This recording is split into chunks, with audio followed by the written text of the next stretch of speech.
Right now at 4, Christmas Day chaos at Sky Harbor. Fox 10 cameras are rolling as a man appears to attack officers responding to a shooting in the terminal. Sky Harbor International Airport was the scene of that Christmas evening violence and commotion.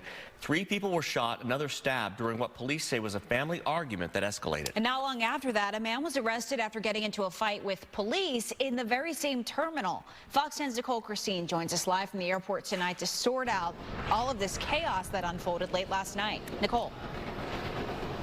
Yeah, it's really the last thing that you want to hear about on any evening, but especially Christmas evening when people are just trying to get home after the holiday. So what I can tell you is right where I'm standing right now here in Terminal 4 on the 3rd level is where it was all blocked off. And this Red Rock Burger behind me, this is the area. They actually just took away the barrier that was right in front of that restaurant. That's where a lot of this chaos really began in this domestic violence incident. So now we're really back to normal in terms of having everything, nothing's really blocked off anymore, but this restaurant's still closed. A couple next to it still closed as well. So there is still an active investigation going on for sure, and still a lot of details that we're waiting to confirm. Now, here are some of the details that we know. Phoenix police say around 9:45 last night at an airport restaurant, we believe it to be this Red Rock Burger, near security checkpoints, a family argument led to 2 adult males and an adult female being shot. The female's injuries are described as life-threatening. We did just get an update that she has been stabilized but is still in critical condition. The 2 men are expected to survive. There was also a man hospitalized with a stab wound who is considered stable. Now, a man and a girl were detained after the incident, and there is no word yet on any charges or names of those people. This incident led to the closure of a security checkpoint and a shelter in place in Terminal 4, which was canceled roughly an hour later. Then, in a separate incident, police say was unrelated, 21-year-old Cole Ninon showed up to the airport with multiple guns. Police say Ninon handed them off to other individuals and approached police while yelling.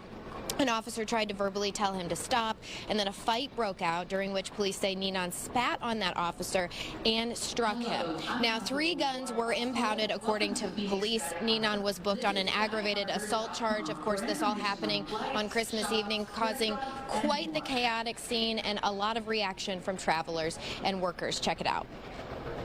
And then they were fighting outside, and I saw the blood, and then the lady went back, and then somebody was doing compressions on her, and then the shooter, I'm sure it was him, and the girlfriend started running past me, said, "We got to get out of here, we got to get out of here." 45 minutes outside the car, yeah, and they just cut active shooter. No one can come in. As long as we stayed away from the doorway, we're okay. Whoever did this, they're going to pay for it, especially an older woman like that. What can an older woman say to you that you're going to shoot them? And again, this was not an incident that was random at all. These were people who all knew each other, and there is no larger threat to the public. But what we do know is that details and more information continue to pile in, and we are getting updates from police very frequently today. We just got an update a few minutes ago with even more information. So coming up at 5 o'clock, we're going to break down the latest information for you, see if there have been any names released and more details, because we know that a lot of people are interested in this happening in such a public place, and it's really something that, again, you never want to see any day, especially around the holidays. We're going to break it all down for you again at 5 o'clock, though, so be sure to tune in at 5. For now, though, I'll send it back to you guys in the studio. All right, Nicole, thank you. 1 person shot and killed in Guadalupe. MCSO deputies were called to the scene near Calle Guadalupe and Avenida Del Yaqui just before 12:30 this morning. Details are still limited, but MCSO does tell us that they found 1 person who was shot and was later pronounced dead at the scene. We'll bring you any more updates as we get them. A traffic alert today in the valley. We have this video here from one of our ADOT cameras showing a flipped semi right there blocking those lanes of traffic. This is southbound on the Loop 202 near Buckeye Road in South Mountain, so causing quite a backup there. We're working to get more information about what happened. And earlier in the afternoon, DPS troopers responded to a fatal crash involving a pedestrian. This was on the Loop 303. It happened right around 1:10 in the afternoon near Peoria Avenue. Troopers tell us that a pedestrian may have been picking up a ladder in the roadway when they were struck. That person died on scene. Several lanes southbound were closed to work on clearing that up and investigating exactly what happened. A woman is dead after being hit by a car near a West Phoenix intersection. This was the scene earlier this morning at 91st Avenue in Thomas. Police tell us it happened around 6:30 this morning. Officers say they found the woman lying in the middle of the roadway. The driver did stay at the scene. No word yet on what caused the collision.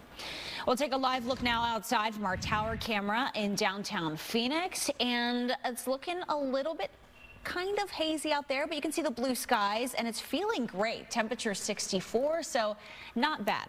Yeah, let's head over right now to Erica to tell us what we can expect. The weekend is upon us. It is, and obviously a lot of festivities happening between now and New Year's, and the weather is looking pretty nice. Today, though, those clouds were thick. We saw overcast skies for a while. Temperatures stayed at around 60 degrees until just about an hour ago when the line of clouds finally moved out to the east. Now that the sun has been out for a little bit, we've made it to 64, which is right around typical temperatures for this time of year. We haven't seen anything like that in a while. So walk outside. This is what it's supposed to feel like around Christmas time. Look at that. 54 in Globe, 50 in Payson right now, 54 Sedona, 52 in Prescott, and 46 in Flagstaff. Our air quality sensors showing some moderate air quality in Phoenix and Casa Grande, but otherwise it is looking good across the rest of the area. And our Fox Vision showing that some precipitations moving to the southeast corner of the state, but clearing from the mountains near the Mogollon Rim, the White Mountains. We're seeing that sunshine over the San Francisco peaks, and the sun is almost completely out now across the valley, likely just clearing out closer to Apache Junction and Globe, where you guys are going to see more sun before we head toward sunset. And as we go through tonight, we're going to keep dropping those temperatures off to where they have been these last few nights. We'll fall to 26 in Flagstaff, 39 Sedona, 46 in Phoenix, 35 in Globe, and we have some nice weather to end out our week. So coming up in just about 10 minutes, I'll have that full forecast for you. All right, thanks, Erica. We'll see you then. And this is hard to do better than $1 billion as a Christmas present. The Mega Millions jackpot, it continues to climb ahead of tomorrow's drawing. Yep, and no, your eyes are not fooling you. Snow in downtown Phoenix. Yep, courtesy of the Arizona Science Center. This Valley tradition, we'll have more on it coming up.